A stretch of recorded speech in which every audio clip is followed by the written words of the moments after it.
ए वर्ष अनेक चाषी भाई माने धान मंडी बिकिबारे वंचित रहिबे।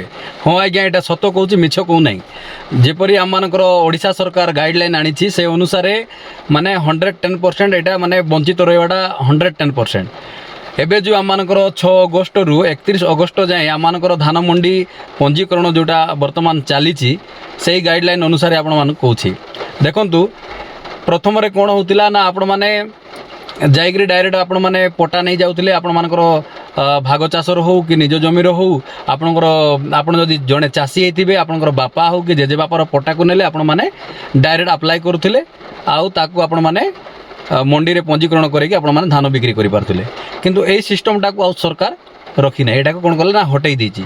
तेबे कौन नुआ सिस्टम करिछि प्रथम रे तो निजे जदि बा जड़े चाषी ताहले निजर पट्टा थिबार अछि आ निज पट्टार ना रे आपण माने गोटे फार्मर एग्रीस्टाक आईडीटा क्रिएट करथिबार अछि तेबे जाय कि आपण माने मंडी पंजीकरण करि पारिबे। बुझि पारले कि नै जदि आपण मानकर सेही आईडीटा नाही ताहले आपण माने पंजीकरण करि तो पारिबे किंतु आपण माने जो धान मंडी स्टॉकेन रु आपण माने वंचित रही जिवे। तेणु करी चाषी भाई माने आपण मानकर जदि वर्तमान मध्य एग्रीटेक जो आम मानकर आईडीटा क्रिएट करिनांती आपण माने शीघ्र जाय क्रिएट करंतु।